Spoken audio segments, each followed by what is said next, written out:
ثم استجيبي لله عز وجل يا أختي الكريمة. ولعلي أختم بهذا، استجيبي لله عز وجل في أمر أن تكونين أنت مفتاح للخير. كوني مفتاحا للخير مغلاقا للشر. أنت عندك أجهزة صح ولا لا؟ إي والله عندي أجهزة، أنواع من الأجهزة ولله الحمد ما شاء الله عليه. طيب الله يمليك بركتها إن شاء الله ويجعلك يا رب مفتاح خير مغلاق للشر. طيب الأجهزة هذه هل هي فيها خير وتسمعين منها الخير وترسلين وتنشرين منها الخير؟ بيض الله وجهك وأبشري بالخير. أما إذا كان فيها شر، أغاني أو غيره، وتسمعين منها الشر الحرام وترسلين وتنشرين منها الشر، فاتق الله عز وجل ولا تحملين نفسك آثام غيرك. والله ما تستطيعين أن تحملينها يوم القيامة. والله الوحدة عساها تتحمل ذنوبها. كيف تتحمل ذنوب العالم؟ بعض الأخوات رزت لها صورة في الواتساب والعياذ بالله امرأة فاتنة، ويلا أما أحضان ولا بوسات ولا عاري ولا أشياء استغفر الله مخلة بالأدب، ويلا وكل زميلاتها يشوفونها.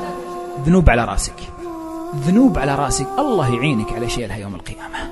وهذه تاخذها وقصتها وسوت لها نسخ لصق ونزلتها في الموقع الفلاني، والشاب الفلاني أخذها وانفتن بها وراحت صارت مشكلة. الله أكبر، مشاكل.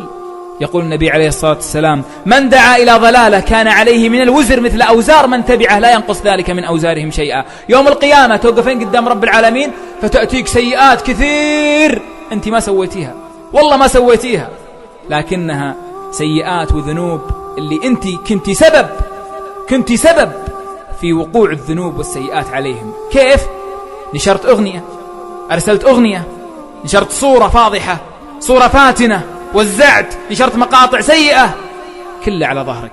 يقول الله عز وجل: إنا نحن نحيي الموتى ونكتب ما قدموا وآثارهم وكل شيء أحصيناه في إمام مبين. آثارهم يعني ذنوبهم التي فعلوها بالدنيا أو كانوا سببا في نشر المعاصي للعالم وسببا في نشر الذنوب للعالم، ماتوا ورحلوا وخلفوها من بعدهم فصبوا على قبورهم سيئات والعياذ بالله. أعوذ بالله. والله الوحدة عساها تتحمل ذنوبها. كيف تتحمل ذنوب العالم؟ فأنت انتبهي يا أختي الكريمة، كوني مفتاح للخير حتى يكون لك الأجر يوم القيامة. تأتيك حسنات كثيرة أنت ما فعلتيها. ليش؟ لأن أنت كنت سبب في نشر هذا الخير. مقطع خير، قرآن، محاضرة، ذكر، صورة معبرة، شعر هادف. الله أكبر.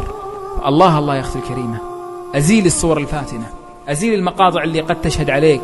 انتبهي يا أختي الكريمة، كوني مفتاحا للخير وكوني مغلاقا للشر.